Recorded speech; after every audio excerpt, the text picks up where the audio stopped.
태풍 제6호 카눈이 우리나라 통영 부근에 상륙했습니다. 동중국해에서 V턴을 하기도 하고 큐슈 남쪽에서는 급좌회전을 하는 등 변칙적인 움직임을 보였던 태풍이 결국 우리나라에 상륙했습니다. 태풍은 남쪽에 수증기를 잔뜩 가지고 와서 강풍과 함께 우리나라에 큰 비를 뿌릴 것으로 보입니다. 이제 태풍은 남에서 북으로 종단하면서 최종 목적지를 향해 북상합니다. 태풍과 함께 힘든 하루가 될 것 같습니다.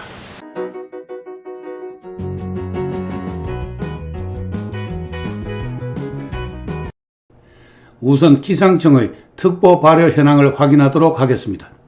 8월 10일 07시 발효 현황입니다. 우리나라 육지와 바다가 온통 붉게 물들어 있습니다. 태풍주의보와 태풍경보입니다.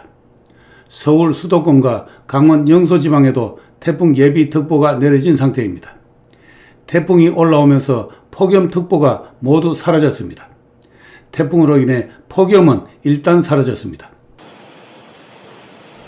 태풍주의보는 태풍으로 인한 강풍, 풍랑, 호우 등이 주의보 기준에 달했을 때 발령됩니다. 태풍경보는 태풍으로 인한 강풍, 풍랑, 호우 등이 경보 기준에 달했을 때 발령됩니다. 폭염은 사라졌지만 전국이 태풍의 영향권입니다. 태풍에 의한 피해가 걱정이 됩니다. 8월 10일 04시에 발표된 태풍의 예상 경로입니다. 태풍은 8월 10일 09시에 통영 서쪽 30km 부근에 태풍 중의 세력으로 상륙할 것으로 예상하고 있습니다. 직전까지 태풍 강이었는데 육지에 상륙하면서 다소 세력이 약해졌습니다. 태풍은 그대로 북상해서 21시에는 서울 근처를 통과합니다.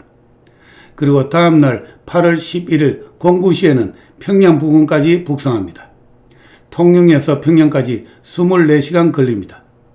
그리고 그날 21시에는 열대 저기압이 되어 태풍은 소멸합니다. 이것이 초속 25m 이상의 폭풍력을 나타냅니다. 이것은 초속 15m 이상 강풍력을 나타냅니다. 태풍은 폭풍력과 강풍력을 동반하면서 북상에 올라갑니다. 수치 모델을 통해 태풍의 현재 상황을 보도록 하겠습니다. 유럽중기예보센터입니다. 8월 10일 09시입니다. 태풍이 남해안에 상륙을 했습니다. 우리나라에는 어디 한 군데 빈틈이 없이 폭우가 쏟아지고 있습니다. 우리나라 거의 전국에 매우 거칠게 장대비를 쏟아붓고 있습니다. 잠시 바람의 상황을 보도록 하겠습니다. 돌풍 상황입니다. 태풍의 중심을 향해 반시계 방향으로 맹렬하게 강풍이 불어 들어가고 있습니다. 태풍의 진행 방향에서 오른쪽을 위험 반원, 왼쪽을 가항 반원이라고 합니다. 오른쪽과 왼쪽이 색깔부터 다릅니다. 광주 부근을 찍어보니 초속 18m가 나옵니다. 부산 부근을 찍어보니 초속 30m가 나옵니다. 이처럼 동과 서에서 초속 10m 이상 차이가 납니다. 강풍과 폭우의 힘든 하루는 이미 시작되었습니다. 미국 해양대기청과 독일 기상청입니다. 24시간을 함께 돌려보겠습니다. 이런 날은 가능하면 외출을 하지 않는 것이 좋을 것 같습니다. 창문이나 문은 빈틈이 없도록 하고 잠궈 두어야 합니다. 화분이나 쓰레기통과 같이 날아가기 쉬운 것은 고정해 두거나 집 안으로 옮겨야 합니다. 정전이 발생할 수 있습니다.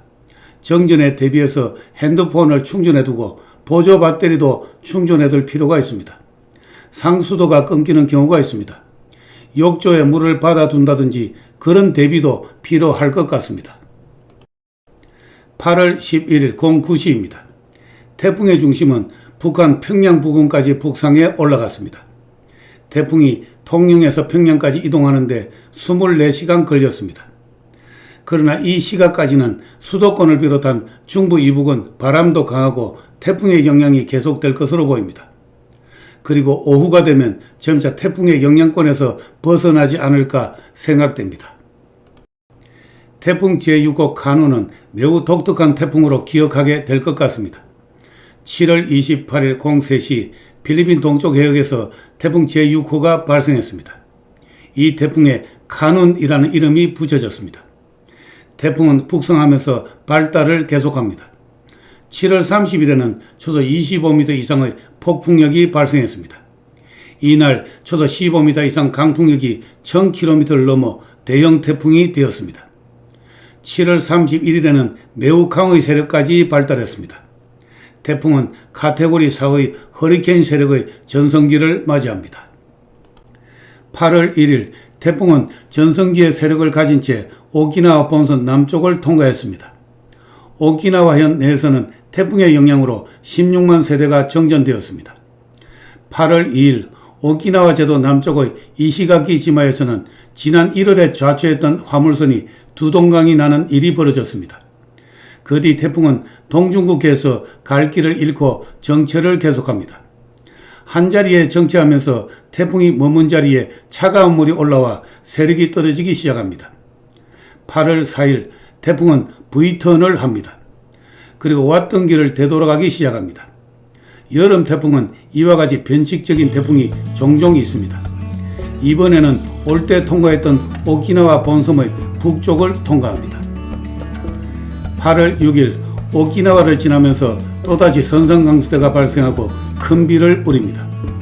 8월 7일 큐슈 남쪽 해역까지 이동해온 태풍은 그 자리에 정체를 합니다. 태풍은 또다시 전향을 준비합니다. 그리고 8월 8일 진로를 북쪽으로 잡고 북상하기 시작합니다. 8월 9일 태풍은 큐슈 남쪽 가고시마 앞바다까지 북상에 올라왔습니다. 태풍은 북상을 계속하면서도 높은 해수온의 해역을 통과하기 때문에 세력은 떨어지지 않습니다. 8월 10일 공구시 우리나라 남해안에 상륙했습니다. 태풍 제6호의 이름 카누는 태국이 제안한 것으로 열대 과일의 이름입니다.